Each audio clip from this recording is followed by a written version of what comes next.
326th contact, Monday, the 15th of April, 2002, 1403 HRS. Greetings, Eduard, my friend. Oh. Hello, Ptaah. I thought you would come today, only I was not expecting you until later tonight. I will be otherwise engaged, which is why I came to see you at this time. Enclosed, I have some work that you should do for us. Quetzal mentioned it. Of course I will do everything as soon as possible. But tell me, why are you flying around with your ship so open and unshielded lately? Because once again you were observed when you visited me on the 14th of March at 6:12 HRS. Here, I wrote this sighting report yesterday for the August Bulletin, after I received 2 telephone calls late last Friday evening from people who were able to observe you when you flew here, and your ship must have shone like a big tree of lights. Read this, please. Sighting report. Telephone call, the 13th of April, 2002, 2146 HRS and 2213 HRS, in the presence of Madeline, Hans-Georg, and Freddie, Mr. Meyer.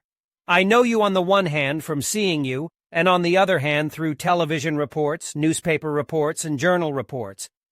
About 3 months ago there was also a report about you in a Thurgau daily newspaper. But the reason why I am only calling you today is that we had to think for a long time whether we should say anything at all about what I am about to tell you.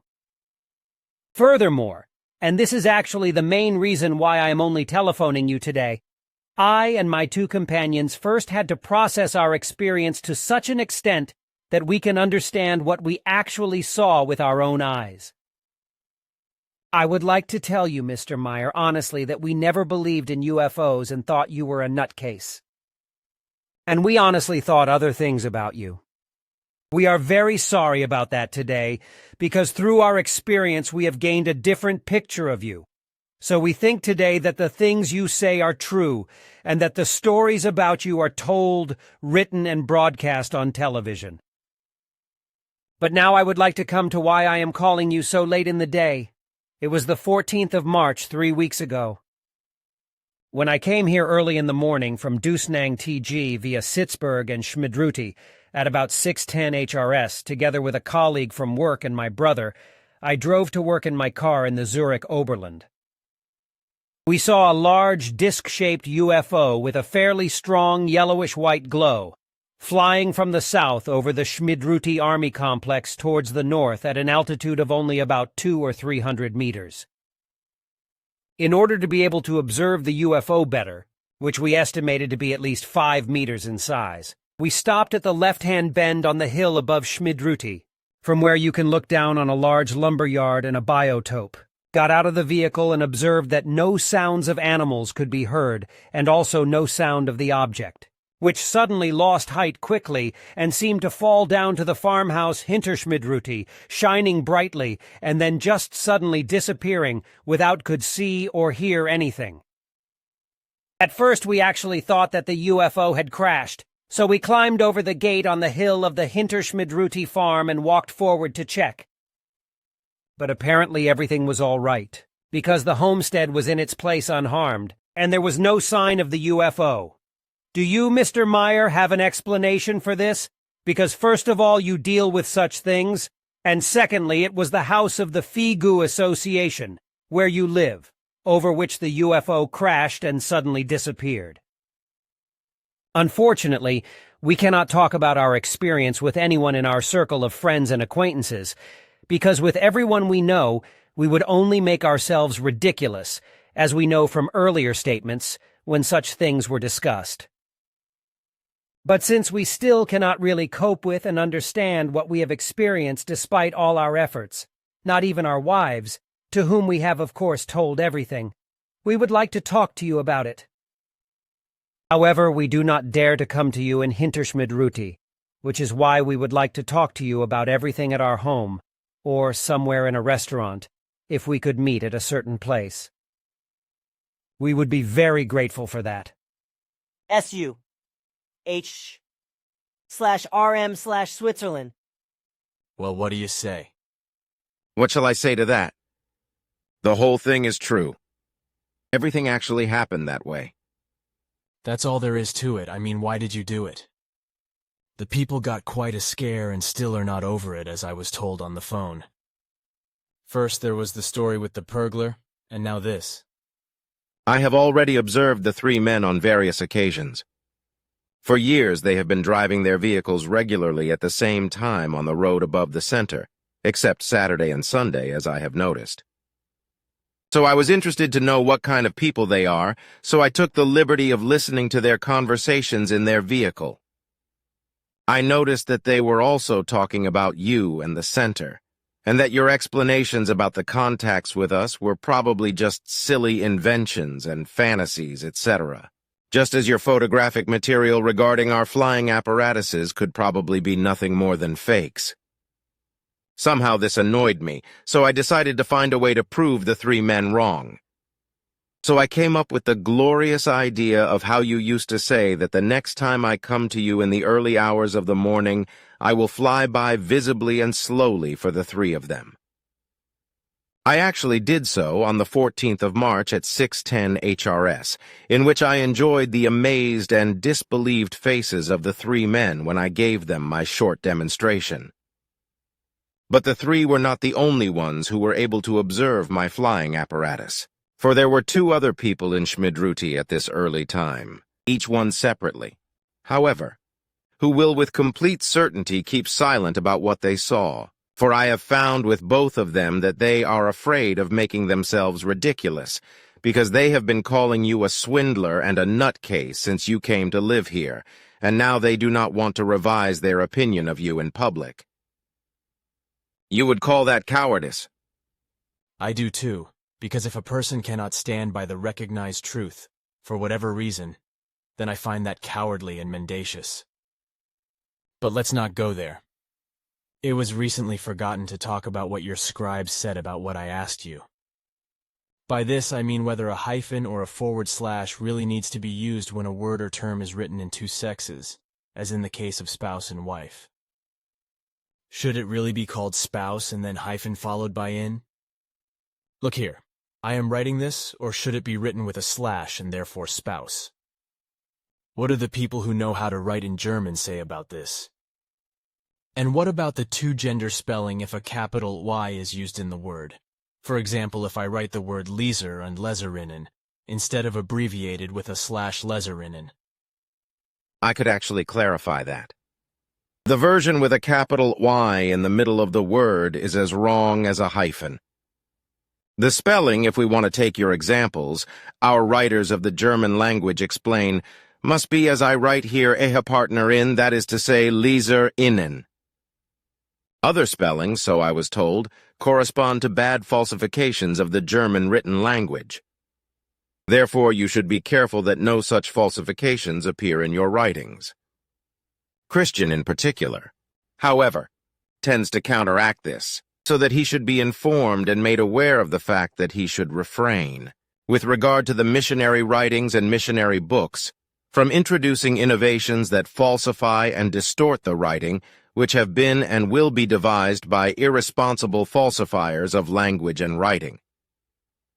It shall be an honorable concern of his to preserve the good German language and written language in all its great values, because the irresponsibly conceived innovations and changes of writing and language let both wither away. This also happens through the densification, as you call the irresponsible introduction of the English language into the German language, for which especially the Americans do everything on the sly to let the American English dominate over all other languages worldwide, and furthermore to let the German language completely disappear from use for reasons of hatred, etc. But if we are already talking about languages, scriptures, and books, we are still very much waiting for your new book to be ready for printing. By this, I mean your work, which you completed some time ago and to which you gave the title Man of the Earth. I wish you.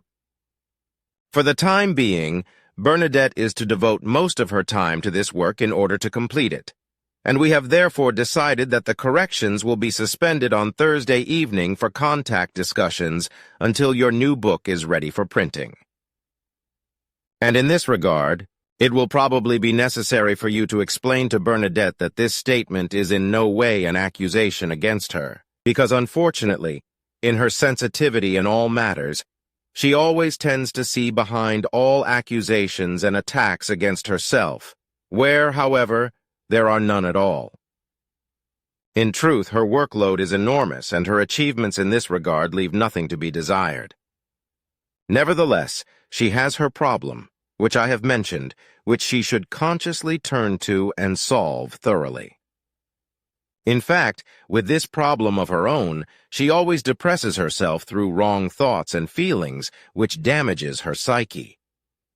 The reason why your new work should be finished for printing is not that she would not do her work thoroughly, but that the book is a work of enormous importance and has priority over the contact conversations, which have been circulated as book blocks for about 2 decades, and therefore the information necessary for contact has been circulating worldwide for a long time.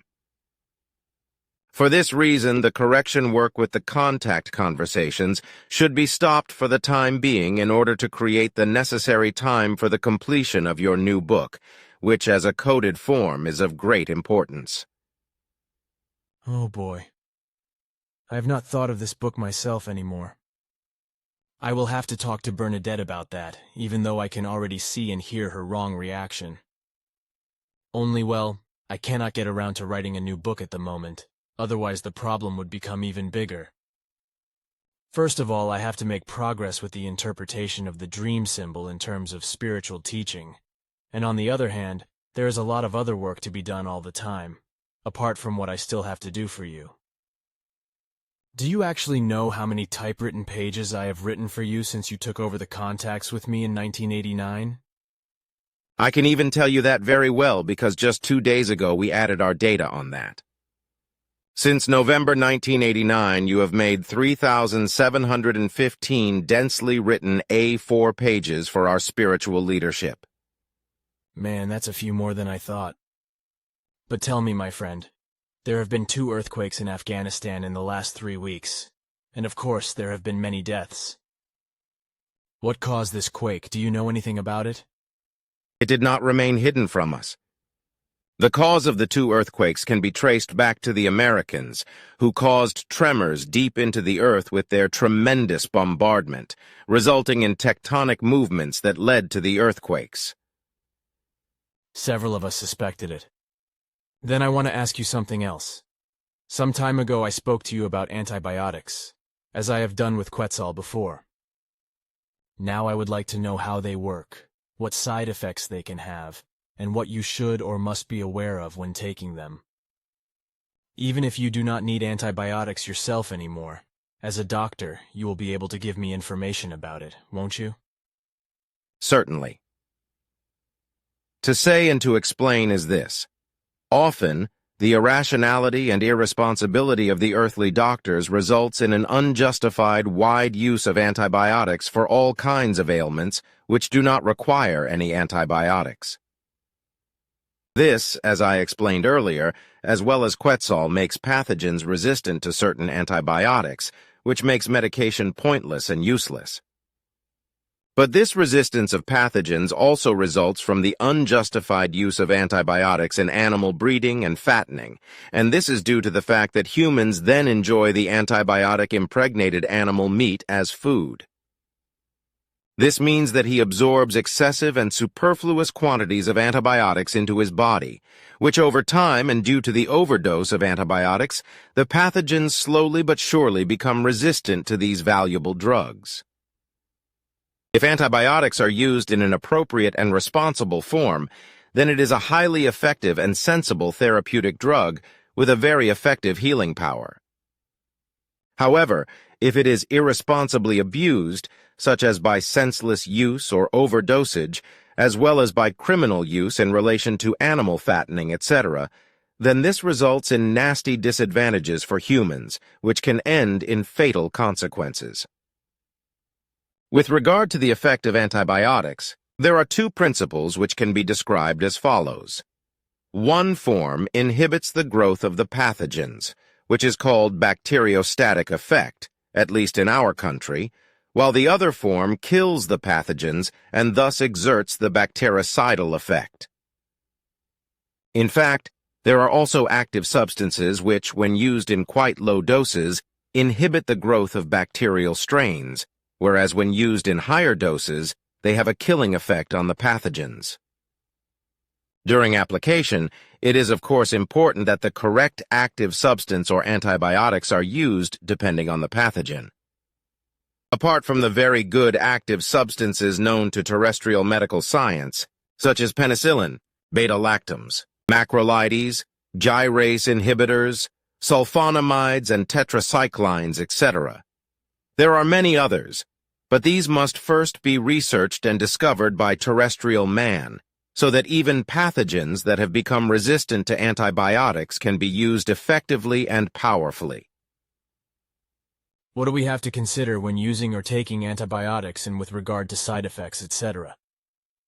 When taking antibiotics, gastrointestinal tract disorders can occur, because these drugs also work against the necessary intestinal bacteria, that is to say, not only against the pathogens.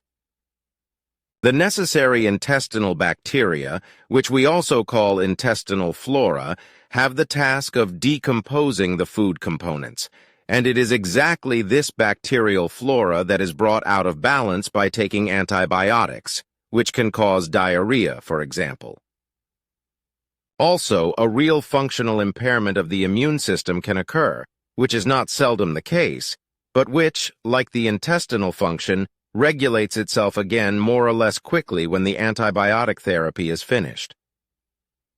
The diarrhea itself, if it occurs at all, usually lasts only a short time and is therefore temporary, so there is no need to stop the antibiotic.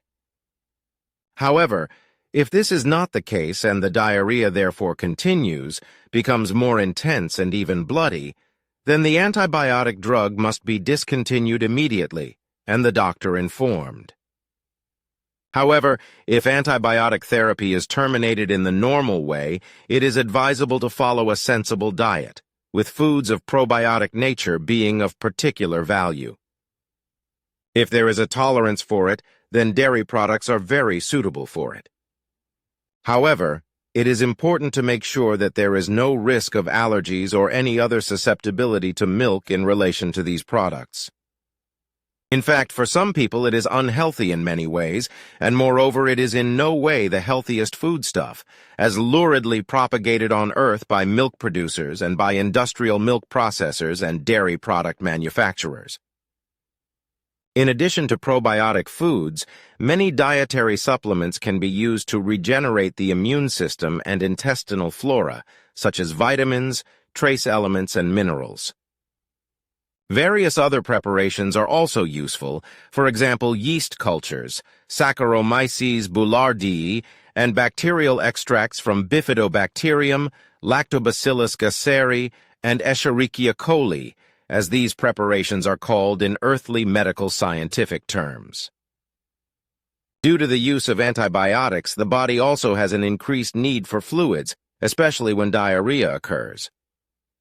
For this reason, the body should be supplied with more fluid as required, whereby all kinds of fruit juices as well as mineral-rich water and vitamin-rich teas are particularly suitable. Electrolyte preparations are also very useful for regeneration, which is why they should also be considered. As I know from experience and from my family doctor, the doctor always gives a certain amount of medication to the patients, calculated exactly according to the days during which they have to be taken, so that the illness is really cured. But now there are many people who do not take the rest of the medication completely when they are feeling better again. But this is a mistake, because even if there is a great improvement and a certain well-being, the precisely calculated medicines must still be taken, because only this guarantees that the disease is really and truly cured. If, however, the prescribed drugs are omitted prematurely, then the disease cannot usually be really cured, and therefore it will continue to exist underground, and may break out again sooner or later. This applies, I am told, to all medicines, including antibiotics. That is undoubtedly correct. Every person who falls ill and is provided with medication by a doctor should never stop any medication therapy prematurely, but should keep to the dosage prescribed by the doctor and thus take the medication given to him in full. Even if the symptoms of the illness have subsided, the condition has noticeably improved, or if the symptoms have disappeared completely. The medically prescribed drug dosage is always calculated in such a way that the medication will last for a few days beyond the time when a sense of well-being will revive the body. If, however, the medication is discontinued or stopped early, the germs are not completely destroyed, which increases the risk of a relapse, and the remaining pathogens become resistant to the medication if they are able to adapt to it over time. If this happens, it means that the drugs used become partially or completely useless because they lose their effect against the pathogens.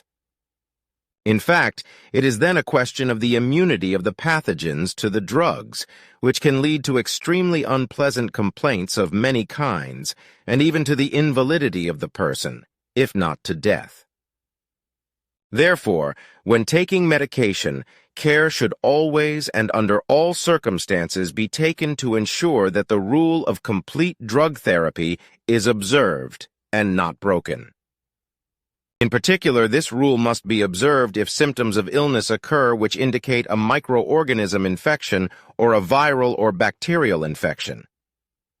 However, medicines can only be effective against pathogens of any form if the rules of medication are observed and followed, including with regard to the taking of medicines for which the doctor issues a precise prescription. It should be noted that certain medications may be taken before and others with or after a meal, although most medications require that they be taken on an empty stomach because only in this form will the desired optimal effect occur. However, it must also be taken into account that medications are generally not compatible with alcohol, but can cause very malignant reactions when taken together with it, which is why medications should only be taken together with liquids that are harmless, such as ordinary water or fruit juices. Milk, milk drinks, or other milk products alone can be very harmful in connection with medication and even cause life-threatening reactions, which is why all circumstances, etc., relating to the taking of medication should always be clarified. If this is unclear, products whose effects are not known should be discontinued at least 3 hours before taking medication and returned to the body at the earliest 3 hours after taking the medication.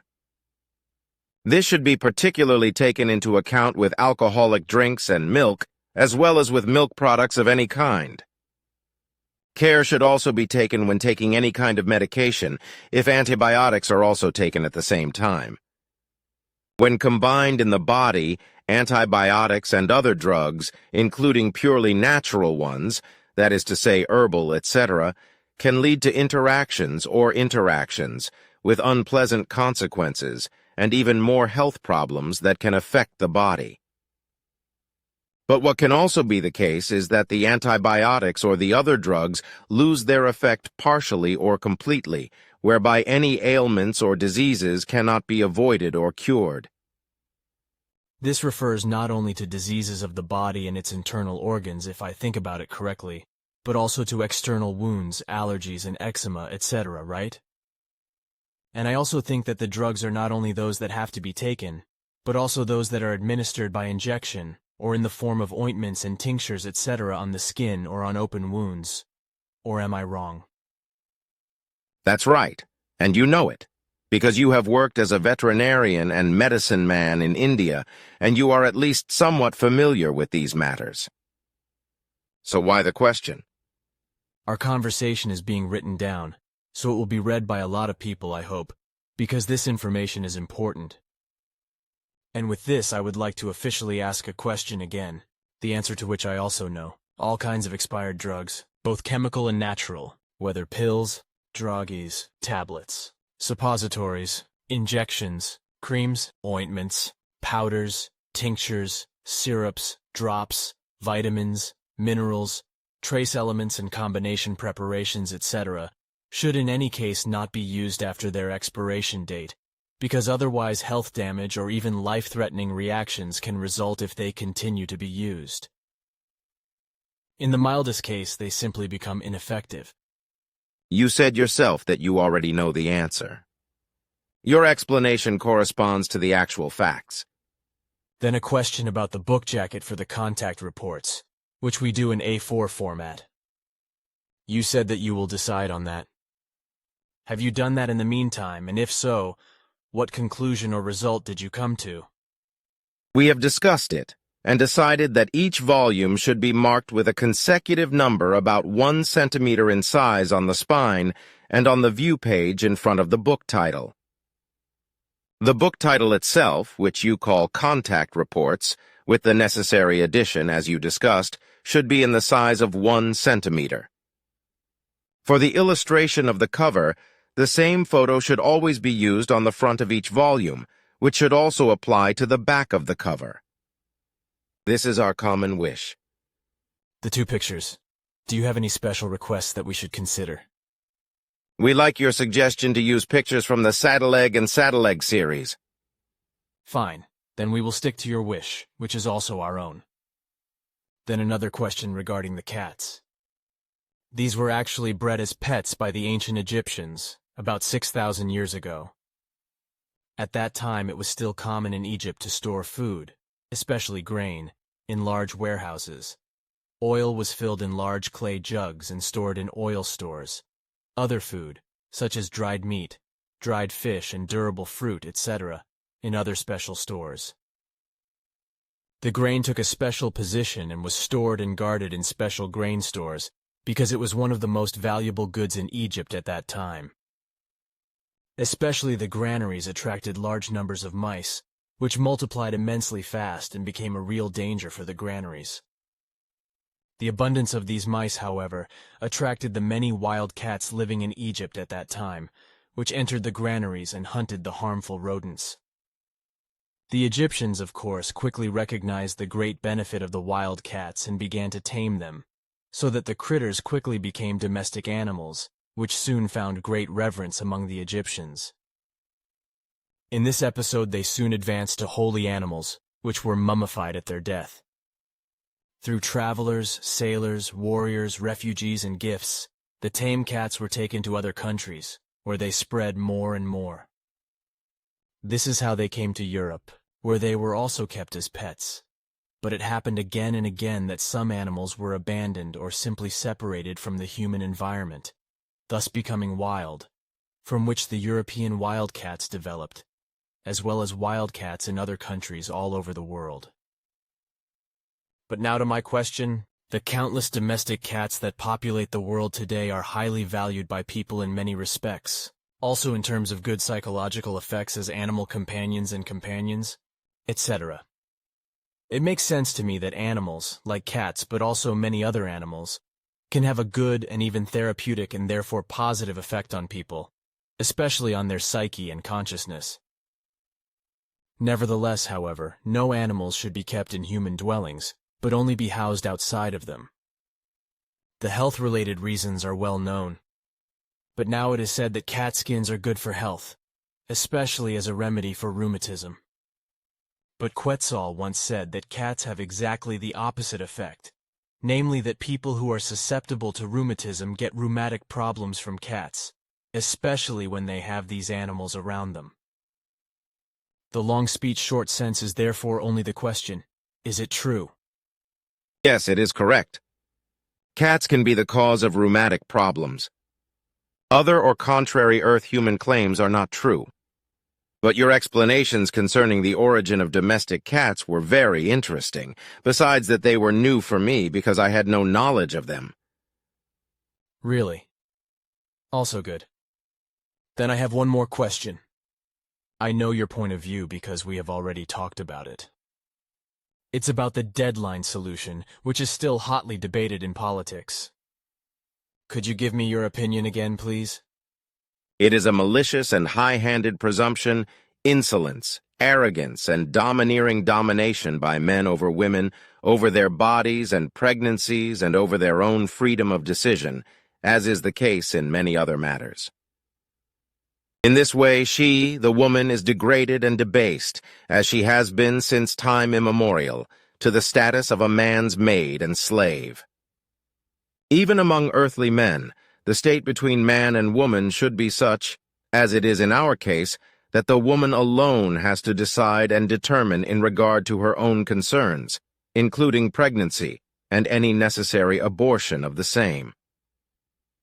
If the man does not accept this in this form, then he will interfere in the woman's very own personal matters of body and life, depriving her of free self-determination through coercion and beating her into bondage and slavery, which is an injustice of an incredibly malicious form. This is also true when the rights and freedom to which a woman is entitled in this relationship, as in all other relationships, are denied to her by cultic, sectarian, and religious laws, prohibitions, and machinations. Thank you. Those were all the questions I had for today. Then I would like to talk to you now in a purely private way. There is nothing wrong with that, quite the contrary.